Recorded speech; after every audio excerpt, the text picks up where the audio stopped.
कि राष्ट्रपिता महात्मा गांधी की समाधि पर हम लोगों ने पुष्प अर्पित करके उनको अपनी श्रद्धांजलि दी और उनसे प्रार्थना की कि हम लोगों को शक्ति दें भारत के लोकतंत्र को बचाने के लिए, नफ़रत की राजनीति को ख़त्म करने के लिए, क्योंकि दुनिया नफ़रत के कारण बर्बाद हो रही है। नफ़रत की बुनियाद पे न दुनिया बन सकती है, न देश बन सकता है। और राष्ट्रपिता महात्मा गांधी जी का यही सिद्धांत रहा। पूरे जीवन भर उन्होंने अहिंसा का पालन किया, भाईचारे की बात की, सबको एक साथ लेकर चलने की वकालत की और एक ऐसे हिंदुस्तान की उन्होंने कल्पना की थी जहाँ पे सभी धर्मों के लोग सम्मान के साथ रहें। तो आज रामपुर के इस ऐतिहासिक धरती से हम जानते हैं कि पूरे देश में सिर्फ 2 जगह ऐसी है जहाँ पर बापू की समाधि और जहाँ पर कि बापू के अस्थियां रखी हुई हैं, राख रखी हुई है। एक राजघाट और दूसरा ये रामपुर। और इस पवित्र स्थल पर आके हम सब लोगों ने शक्ति मांगी है गांधी जी से कि हमें इस न्याय की लड़ाई में ताकत दें।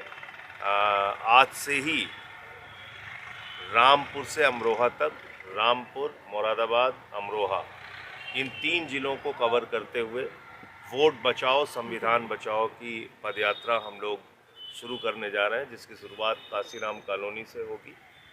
काशीराम कॉलोनी भी एक प्रतीक है जहां पर कि इस देश के, उत्तर प्रदेश के गरीब लोगों को बसाया गया है। वो वहाँ पे रहते हैं, उनकी अपनी ज़िंदगी की दुश्वारियाँ हैं। तो एक प्रतीक के रूप में वहाँ से इस पदयात्रा की शुरुआत होगी और अमरोहा में, मुरादाबाद होते हुए अमरोहा में इसका समापन होगा।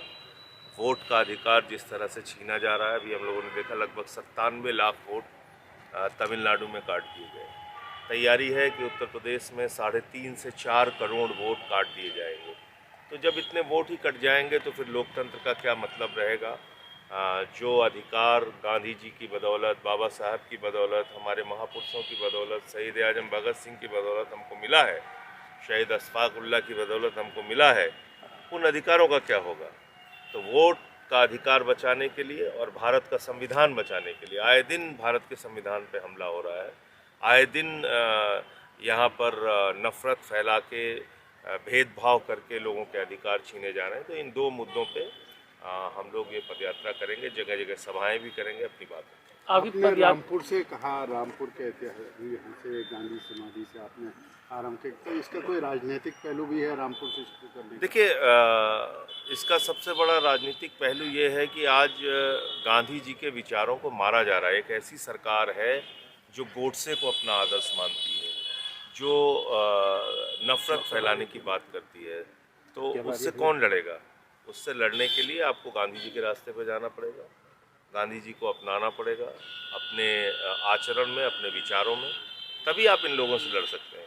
क्योंकि ये खतरनाक लोग हैं, आज सत्ता में हैं और इनकी विचारधारा नफ़रत फैलाने की है, समाज को बांटने की है। तो इसलिए ये उपयुक्त स्थान था कि हम यहाँ पे अपनी श्रद्धांजलि देके, आशीर्वाद लेके और फिर अपनी पदयात्रा। अच्छा, जिस तरीके से यहाँ रामपुर में समाजवादी पार्टी के एक बड़े नेता को सरकार के द्वारा या जैसे केसेस में आने के बाद उनको राजनीति से बिल्कुल दरकिनार किया गया, तो आपको क्या लगता है ये क्या ठीक स्थान है? यहाँ पर जनता जो है वो ढूंढ रही है किसी विकल्प के बारे में। और देखिए ऐसा है कि ये सरकार जब से आई है वो निश्चित रूप से अत्याचार तो कर रही है समाज के हर वर्ग पे, और विशेष तौर से जो माइनॉरिटीज़ हैं, मुस्लिम्स हैं, दलित हैं, पिछड़े हैं, उन लोगों के ऊपर विशेष तौर से आप देखने को मिलेगा आपको कि अत्याचार, बुलडोजर कभी चला देना, कभी फर्जी मुकदमे लिख देना, कभी फर्जी इनकाउंटर कर देना, ये तो हो ही रहा है प्रदेश के अंदर। तो जब हम वोट बचाओ और संविधान बचाओ की बात कर रहे हैं तो हम ये सारे मुद्दे इस यात्रा के दौरान उठाएंगे।